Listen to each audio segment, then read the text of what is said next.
विद्यार्थी मित्र हो, पाठीमागच्या तासाला आपण वर्ग समीकरणांच्या मुळांचे स्वरूप केवळ ए, बी आणि सी च्या किमतीवरून कसं ठरवायचं याचा आपण अभ्यास केला. त्याचाच आधार घेऊन त्याच्यावरची आधारित आणखी काय उदाहरणं आज आपण पाहणार आहोत. उदाहरण पहिलं, जर वर्ग समीकरणे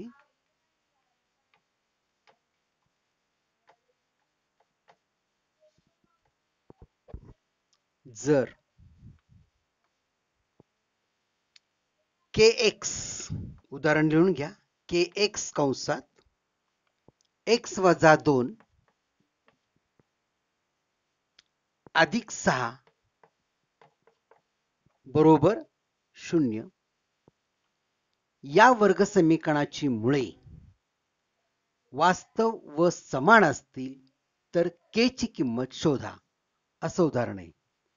जर kx कंसात x वजा 2 कंस पूर्ण अधिक 6 बरोबर 0 या वर्ग समीकरणाची मुळे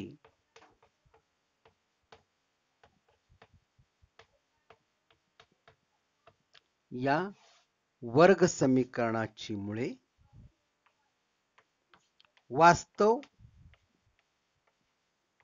व समान असतील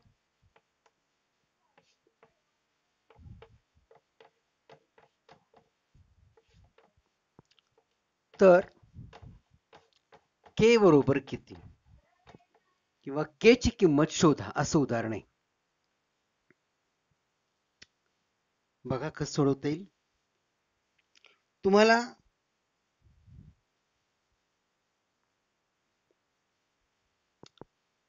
हे समीकरण दिलेले आणि हे वर्ग समीकरण आहे.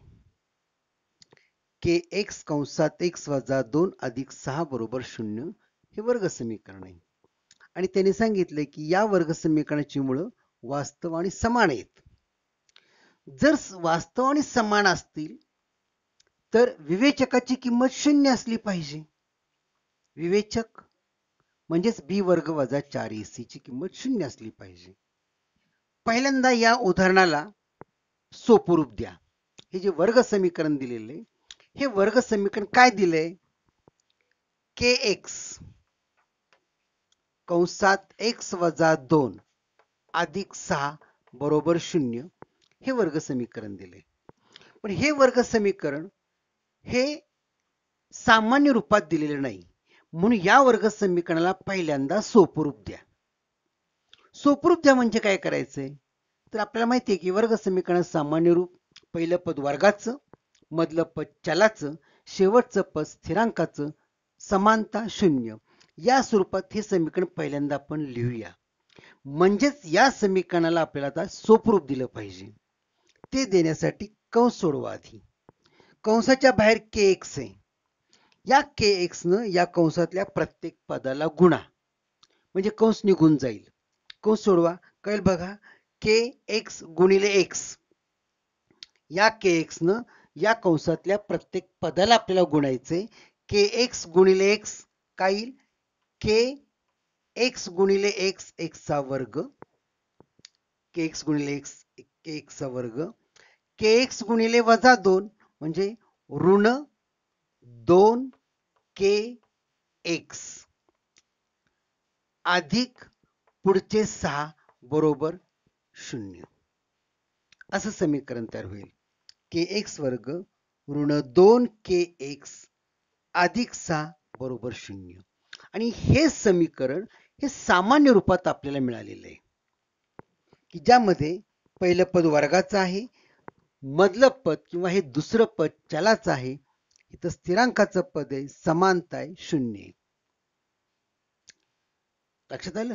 आता त्यांनी काय सांगितलंय की या वर्ग समीकरणाची मुळं म्हणजेच या वर्ग समीकरणाची मुळं ही वास्तव आणि समान आहेत. याचा अर्थ या वर्ग समीकरणाचा जो विवेचक असेल, या समीकरणाचा विवेचक असेल डेल्टा असेल, त्याची किंमत किती असली पाहिजे? शून्य असली पाहिजे. मग आधी पहिल्यांदा डेल्टा ठरवूया. डेल्टा ठरवण्यासाठी म्हणजेच विवेचक ठरवण्यासाठी या समीकरणातल्या ए बी सीच्या किमती काढा. ए म्हणजे काय? एक्स वर्गाचा सहगुणक, तो किती आहे? के. आणि म्हणून ए बरोबर के येईल, बी बरोबर एक्स चा सहगुणक, इथं तो ऋण 2k आहे,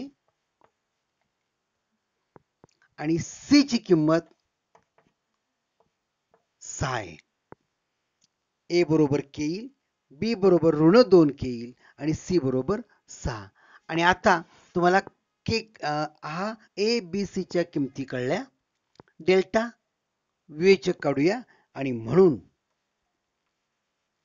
बी वर्ग वजा 4ac बरोबर काय येईल? बी ची किंमत ऋण 2k कंसातल्या ऋण 2k कंसाचा वर्ग ऋण 4 ए ची किंमत k सी ची किंमत 6. काय केलं? या बैजिक राशीमध्ये म्हणजेच या विवेचकाच्या किमतीमध्ये आपण किमती टाकल्या. काय आलं हे? बघा काय येते? ऋण 2k चा वर्ग, ऋण 2k चा वर्ग ऋण संख्या आहे, त्याचा वर्ग धनच असणार आहे. ऋण 2 चा वर्ग येईल अधिक 4, k चा वर्ग येईल k वर्ग, ऋण 4k, सॉरी हा गुणाकार आहे, ऋण 4k गुणिले 6 म्हणजे काय बघा, 6 गुणिले 4 24, ऋण 24k, बी वर्ग वजा 4a, ई ची किंमत k, सी आणि बी वर्ग वजा 4ac बरोबर 4k वर्ग ऋण 24k. ही आली बी वर्ग वजा 4ac ची किंमत. पण त्यांनी काय सांगितलं की या वर्ग समीकरणामुळे वास्तव समान आहेत, म्हणजे ह्याची किंमत 0 असली पाहिजे. बी वर्ग वजा 4ac वर 0 असलं पाहिजे, म्हणजेच 4k वर्ग ऋण 24k ची किंमत 0 असली पाहिजे. आणि म्हणून बा परंतु या वर्ग समीकरणाची मुळे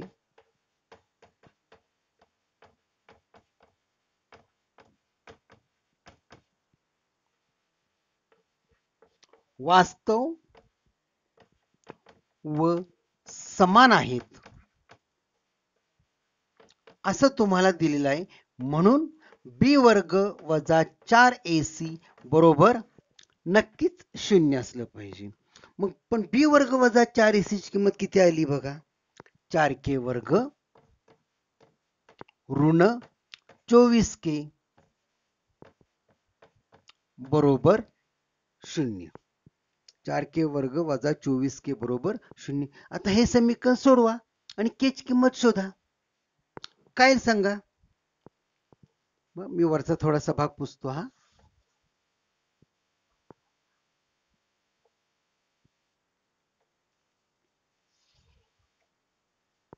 या वर्ग समीकरणाची मुळे वास्तव आणि समान आहेत, म्हणजेच बी वर्ग वजा 4ac वरून 0 असला पाहिजे. पण बी वर्ग वजा 4 ची किंमत एवढी आलेली आहे, म्हणजे ह्याची किंमत नक्की 0 असली पाहिजे. आता हे समीकरण सोडूया आपण. आता मला सांगा, हे समीकरण बघा वर्ग समीकरणच आहे की ज्यामध्ये पहिलं पद वर्गाचं आलंय, मधलं पद किंवा दुसरं पद 24k आलेलं आहे, स्थिरांकाचं पद आलेलं नाही. मग काय करायला सांगा? ह्या दोघांच्या मध्ये समाय कोण बघा, इथं 4 आहेत, या 24 मध्ये सुद्धा 4 आहेत. 4 गुणिले 6 24, म्हणजे इथले 4 आणि इथले 4 समायिक काढूया, 4 समायिक निघतील. नंतर k वर्ग इथे आहे, इथं सुद्धा k आहे, k वर्ग याचा अर्थ k गुणिले k, म्हणजे इथला 1k आणि हा k समायिक काढला. कंसात काय राहिलं बघा, 4k समायिक निघाले, इथे राहिला k. पहिल्या पदातून काय राहील? फक्त k ऋण 24 मधले 4 बाहेर आलेत आणि k सुद्धा बाहेर आलाय. इथे काय राहिलं सांगा? 4 सक 24 6 बरोबर 0. म्हणजे 4k कंसात k वजा 6 बरोबर 0. याचा अर्थ काय होतो? 4k गुणिले k वजा 6 बरोबर 0. मग मी 4 ला जर समजा ह्या 4 ला जर मी पलीकडे पाठवलं, उजव्या बाजूला पाठवलं, तर काय येईल सांगा? k कंसात k वजा 6 बरोबर 0 भागिले 4. 0 भागिले 4 शून्यच. म्हणजेच काय येईल? k कंसात k वजा 6 बरोबर 0.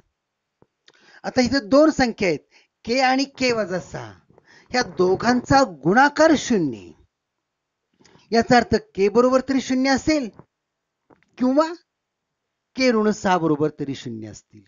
आणि म्हणून k बरोबर 0 किंवा k ऋण 6 बरोबर 0. k बरोबर 0 किंवा k वजा 6 बरोबर 0 असेल. पण एक लक्षात घ्या, जर समजा k ची किंमत जर 0 झाली, k ची किंमत जर 0 झाली तर हे वर्ग समीकरण राहील का? बाकी k च्या जागेवर तुम्ही 0 टाकला, इथं k च्या जागेवर 0 टाकला तर 0 गुणिले हे सगळं, म्हणजे हा संपूर्ण भाग 0 येणार आहे. आणि मग अधिक 6 बरोबर 0 हे अशक्य आहे. म्हणजे k बरोबर 0 हे शक्य होणार नाही. कारण k ची किंमत जर 0 झाली तर दिलेलं हे समीकरण हे वर्ग समीकरण राहत नाही. म्हणून k बरोबर 0 अशक्य आहे.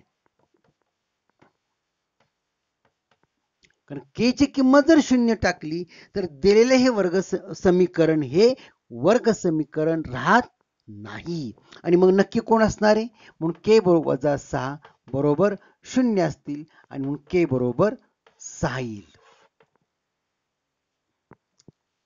लक्षात आलं बघा? दिलेलं वर्ग समीकरण हे आहे, त्यालाच आपण सोपं रूप दिलं. सोपं रूप दिलं, सामान्य रूपात मांडलं, तेव्हा a, b आणि c च्या किमती लिहिल्या. दिलेल्या वर्ग समीकरणाची मुळं वास्तव आणि समान आहेत, म्हणजेच डेल्टाची किंमत 0 असली पाहिजे. डेल्टा म्हणजे काय? b वर्ग वजा 4ac, त्याची किंमत काढली, ती एवढी आली. ही किंमत किती असली पाहिजे? 0 असली पाहिजे, म्हणजेच हे बरोबर 0 येईल. आणि हे वर्ग समीकरण सोडवलं, दोन किमती मिळाल्या, k बरोबर 0 असेल किंवा k वजा 6 बरोबर 0 असेल. पण k बरोबर जर 0 घेतलं तर हे समीकरण वर्ग समीकरण राहत नाही. म्हणून k वजा 6 बरोबर 0 असेल. आणि k वजा 6 बरोबर 0 याचा अर्थ k ची किंमत 6 असली पाहिजे. अशा नमुन्याचं उदाहरण तुमच्या पुस्तकामध्ये आणखी काय आहेत तुम्ही शोधायचे. आणि सराव संच 2.5 सराव संच 2.5 आज तुम्ही सोडवणार आहात. त्यामध्ये प्रश्न क्रमांक 7 की पुढील वर्ग समीकरणाची मुळे जर वास्तव व समान असतील तर k ची किंमत काढा. या नमुन्यातलं उदाहरण 2 आहेत, त्यापैकी एक मी सोडवलेले, दुसरं तुमच्यासाठी सोडवायचंय. आणखी एक महत्वाची सूचना की या पुस्तकामध्ये उदाहरण क्रमांक 2.5 किंवा सराव संच 2.5 मधलं प्रश्न क्रमांक 5 आणि 6 तुमच्या अभ्यासक्रमातून यावर्षी डिलीट केलेलं आहे. लक्षात आलं?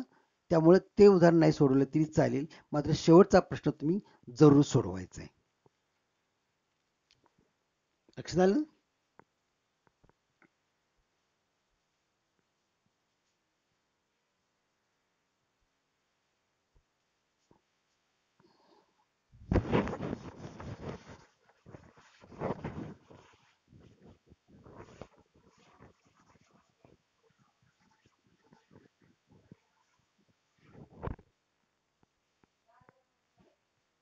आता आपण वर्ग समीकरण आतापर्यंत जी पाहिली त्याच्याची उदाहरण सोडवली.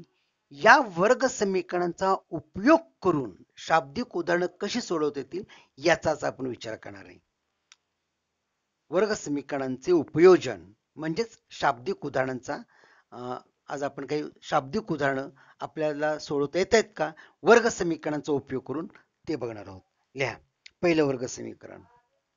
दैनंदिन जीवनामध्ये आपल्याला बरीच समीकरणं सोडवू लागतात आणि ते समीकरण सोडवत असताना या वर्ग समीकरणांचा उपयोग करून आपल्याला मोठमोठी उदाहरणं सुद्धा अगदी सहज सोप्या पद्धतीनं सोडवता येतात.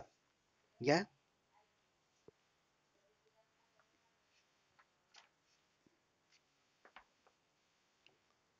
प्रगतीच्या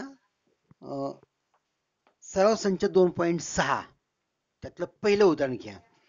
प्रगतीच्या 2 वर्षापूर्वीच्या पान नंबर 52 सराव संच 2.6 मधलं पहिलं उदाहरण मी लिहित नाही, तुमच्याकडे आहेत, पुस्तक आहे, पुस्तकातलं उदाहरण मी फक्त वाचतो.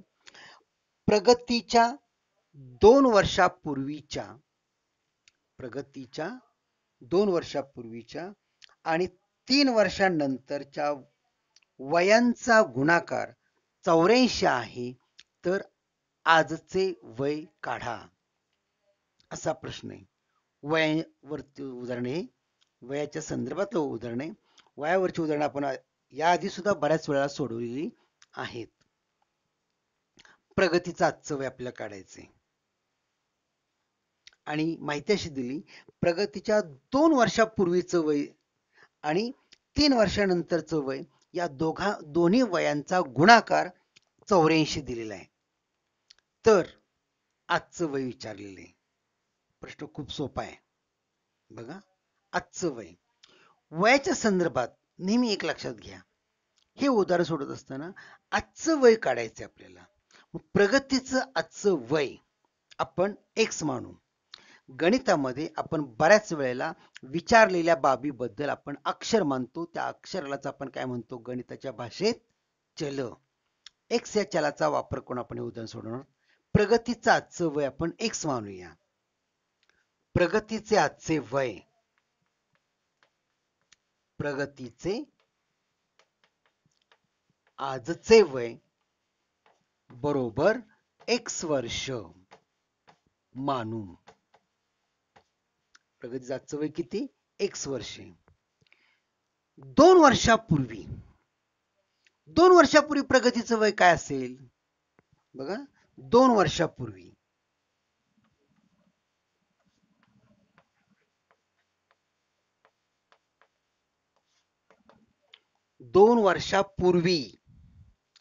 एक लक्षात घ्या, आज माझं वय 50 वर्षे आहे. 2 वर्षापूर्वी माझं वय किती असणार आहे? 48. कसं काढलं? आजच्या वयातून 2 वजा केले.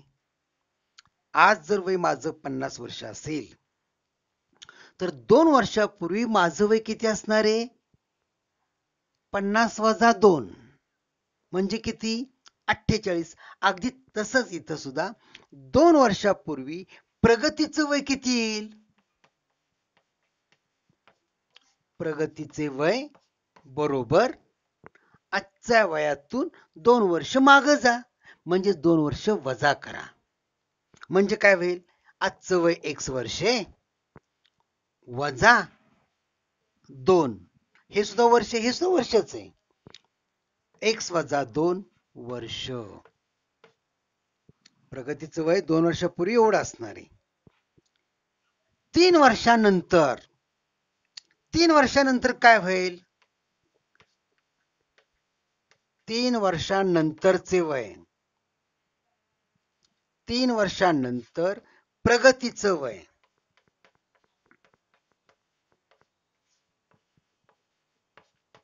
तीन वर्षानंतर आज 50 आहे माझं वय, 3 वर्षानंतर काय होणार आहे? 50 अधिक 3 होईल. बरोबर, 50 अधिक 3 होईल. काय उत्तर येईल ते? 53. मग प्रगती आज किती वर्षाची? प्रगती x वर्षाची. 3 वर्षानंतर किती वर्षाची होईल? तर आजच्या वयामध्ये 3 मिळवले जातील, म्हणजे प्रगतीचं वय 3 वर्षानंतर होणार आहे x अधिक 3 वर्ष. बरोबर, म्हणजे तुम्हाला काय काय माहिती मिळाली बघा. प्रगतीचं आजचं वय जर आपण x वर्ष मानलं तर 2 वर्षापूर्वी प्रगतीचं वय एवढं असेल. बरोबर, आणि 3 वर्षानंतर प्रगतीचं वय एवढं राहणार आहे. कळतंय? आता काय सांगितलंय, या दोन्ही वयांचा गुणाकार, 2 वर्षापूर्वीचं वय आणि 3 वर्षानंतरचं वय, या दोन्ही वयांचा गुणाकार किती आलाय? 84. मग समीकरण कसं होईल बघा. 2 वर्षापूर्वीचं वय x-2 गुणिले 3 वर्षानंतरचं वय x+3, या दोघांचा गुणाकार किती आला पाहिजे? बरोबर 84. असं समीकरण तयार करता आलं पाहिजे. आणि एकदा तुम्हाला समीकरण तयार करता आलं की ते फक्त सोडवायचे. हे समीकरण तयार झालं. आणि हे समीकरण पहिल्यांदा सोपं रूप द्या, सामान्य रूपात लिहा. कसं होईल सांगा? सामान्य रूपात समीकरण लिहा. मी तुम्हाला फक्त समीकरण सोडवायचं कसं, तयार कसं करायचं हे सांगितले. आता सोडवण्याची जबाबदारी तुमची आहे. वर्ग समीकरण आता तुम्हाला सोडवता आलं पाहिजे. बोला, ह्या वर्ग समीकरणाला सोपं रूप द्यायचंय. बरोबर चिन्हाच्या डाव्या बाजूला 2 गोल कंसांचा गुणाकार आहे. सोपं रूप देत असताना गोल कंसांचा गुणाकार दिसतोय. कंस सोडवा. लक्षात घ्या. कसं सोडवणार? या कंसाने या कंसाला गुणायचंय. कसा गुणायचा? पहिल्या गोल कंसातल्या प्रत्येक पदाने या कंसाला गुणा. म्हणजे ह्या x न गुणा आधी काय बघा. म्हणून x कंसात हा गोल कंस x+3, x ने ह्याला गुणलं, -2 कंसात x+3 बरोबर 84. काय केलं कळलं? x ने ह्याला गुणलं, -2 गुणिले पुन्हा हा गोल कंस, करा गुणाकार. बघ काय येतोय? x गुणिले x वर्ग, x गुणिले +3 3x, -2 गुणिले x -2x, -2 गुणिले +3 -6 बरोबर 84. आपण समीकरणाला सोपं रूप देत देत वर्ग समीकरणाच्या सामान्य रूपापर्यंत जायचंय. बोला काय बघा.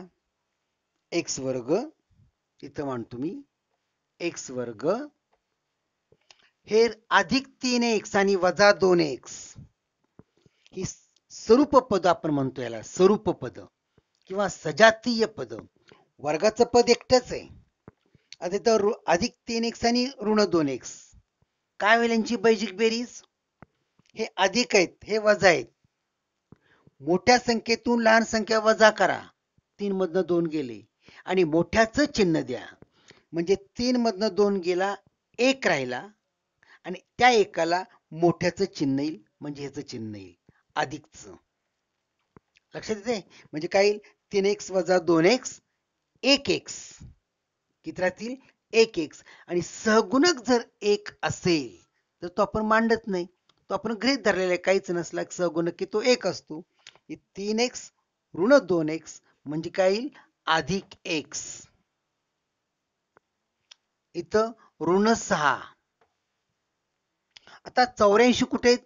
हा स्थिरांक समानतेच्या चिन्हाच्या पलीकडे आहेत.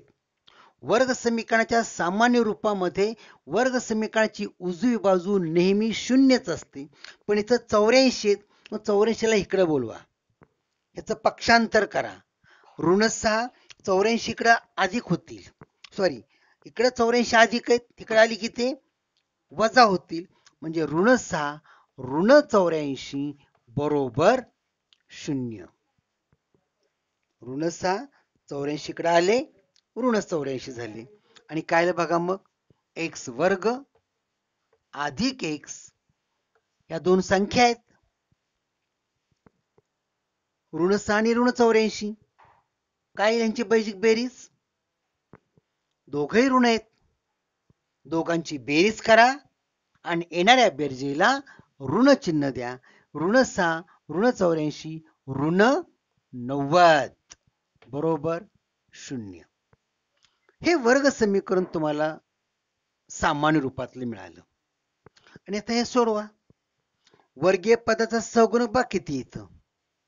किती वर्गीय पदाचा सहगुणक? 1 आहे. मग 1 असेल तर गणित फार सोपं होणार. काय होईल सांगा?